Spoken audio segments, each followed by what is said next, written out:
Oke teman-teman semua, jadi balik lagi di Cinemakar Komputer dan kali ini kita akan upgrade Asus menggunakan SSD ColorFire ini dengan tipe K56CM. Jadi katanya laptop ini memang sudah lambat banget. Oke, di sini nih teman bisa lihat di sini kita menggunakan ColorFire dan Candid yang ukuran 9,5 mm. Oke, untuk itu teman-teman tonton terus.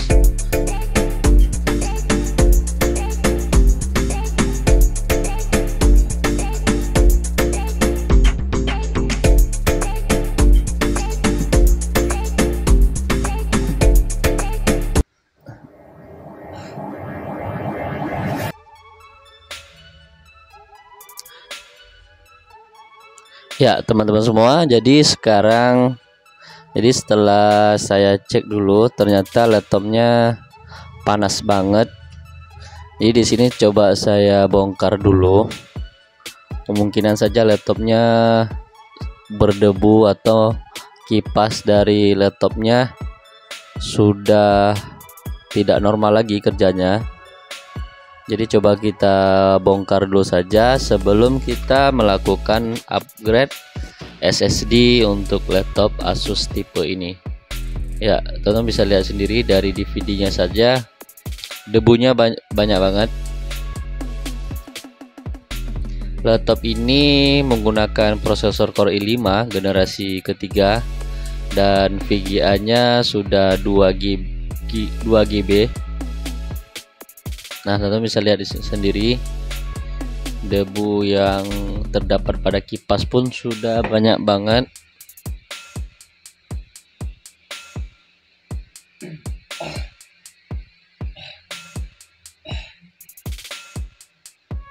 Oke, sekarang kita buka dulu semuanya. Jadi nanti kita akan keluarin mesinnya dan kita bersihkan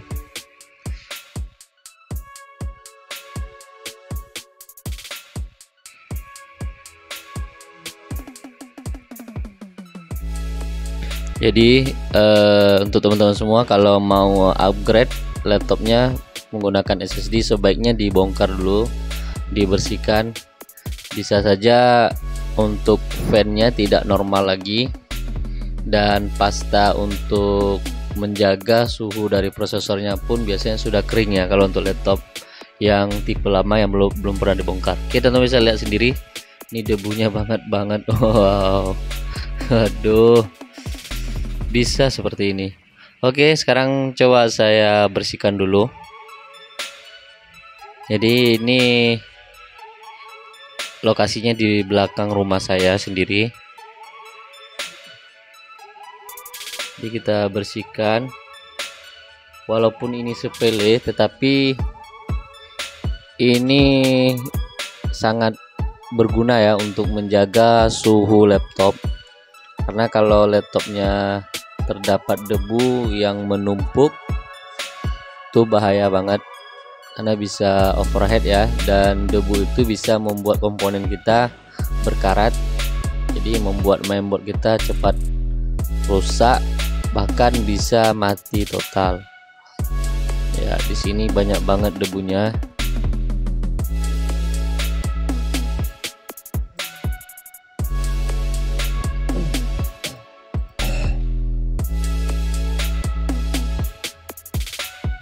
Oke, kalau sudah kita pastikan semuanya bersih. Oke, sekarang kita cek dulu untuk pastanya. Ini saya buka fan prosesornya.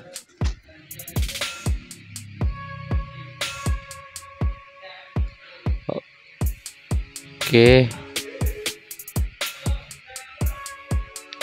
Ya, teman-teman bisa lihat sendiri nih debu yang berada pada kipas pun sudah banyak banget, sudah menumpuk. Jadi sirkulasi udara yang terdapat pada kipasnya tidak maksimal ya.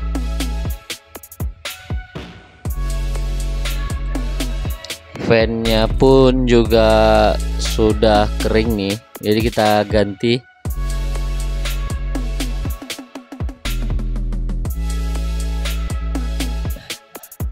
Oke, sekarang coba saya tambahkan dulu ininya, pasta prosesornya di semua chip ya, baik itu prosesor, chip VGA nya, dan chip untuk source bridge-nya juga.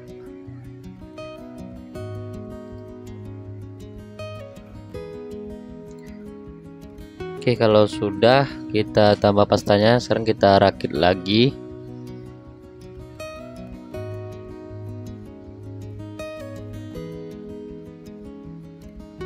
Oke, jadi teman-teman bisa ikutin caranya seperti ini.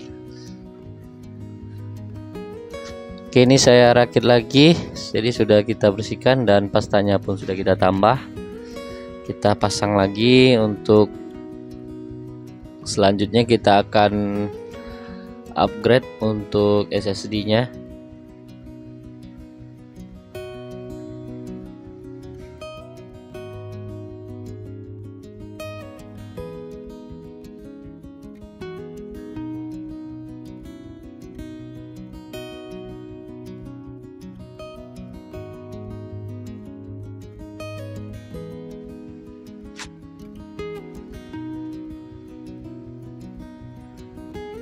Jadi hati-hati, jangan sampai ada yang ketinggalan ataupun baut yang terjatuh pada mainboardnya.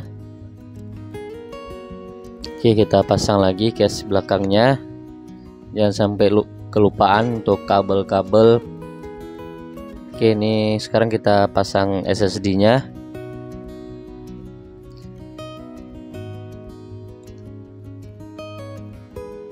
Jadi SSD sendiri kita letakkan pada posisi harddisknya, yaitu posisi yang terdapat soket harddisk.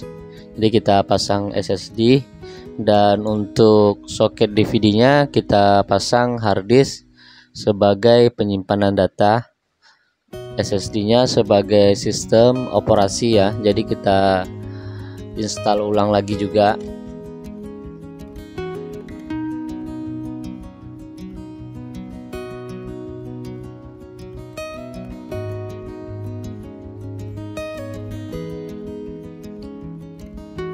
Oke, ini untuk candidnya.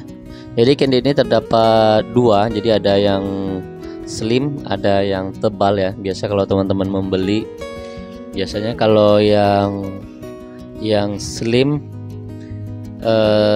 terdapat ukuran 9,5 mm, sedangkan yang tebal 12,2. Oke, kita pasang lagi harddisknya.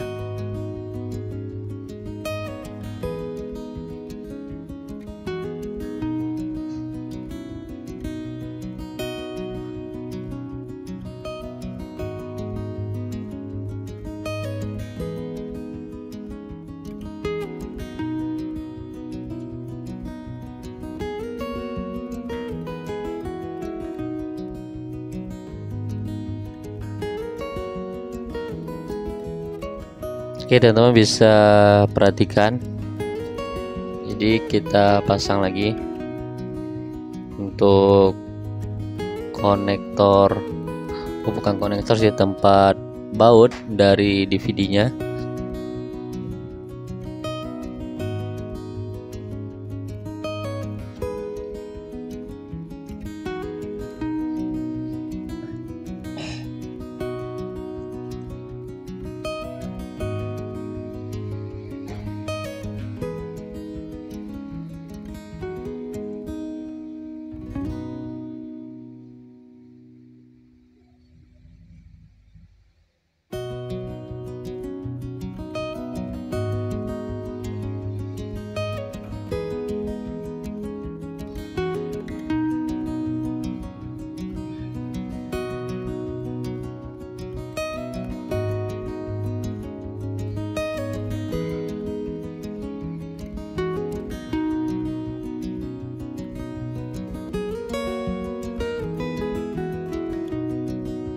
Oke ya, jadi seperti ini untuk pemasangannya.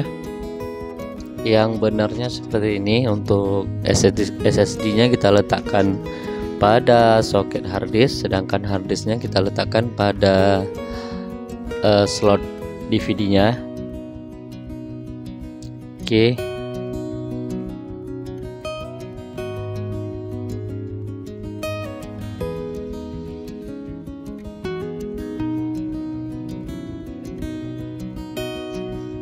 Oke, kalau sudah kita pasang lagi semuanya. Untuk baut yang terdapat pada case belakangnya kita pasang.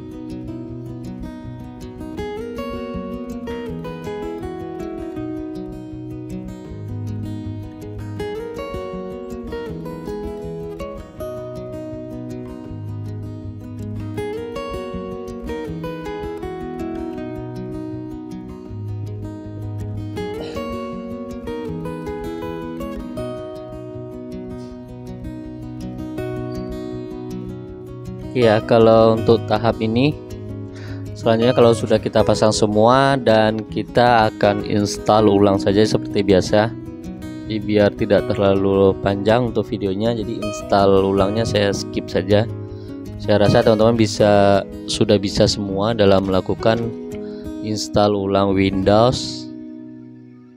Oke, selanjutnya saya install ulang setelah saya pasang ini. Jadi teman-teman tonton terus.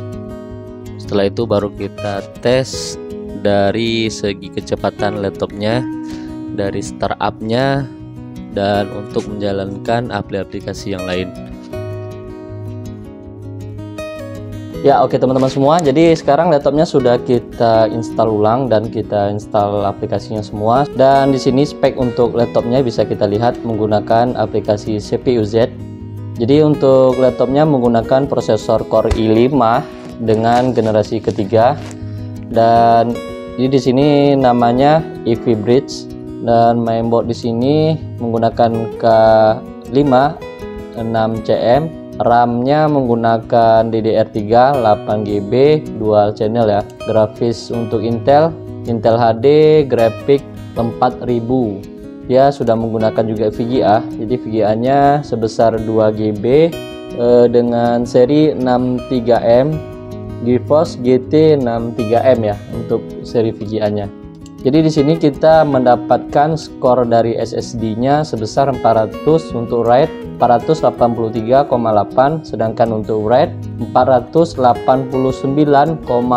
Jadi sudah dua kali saya tes, rata-rata yang didapatkan segini. Dan untuk Cinebench rilis 20 di sini mendapatkan skor 437 PTS. Jadi skor laptop ini paling rendah juga. Dan untuk suhu, jadi pada saat render Cinebench rilis 20 ini CPU-nya rata-rata naik ke angka 100. Jadi sangat tinggi banget untuk suhu ukuran laptop segini. Jadi kita perlu untuk menambahkan lagi untuk fan di bawahnya kalau menggunakan untuk rendering. Dan selanjutnya kita akan tes juga seberapa cepat laptop ini dalam startup. Oke, kita matikan dulu.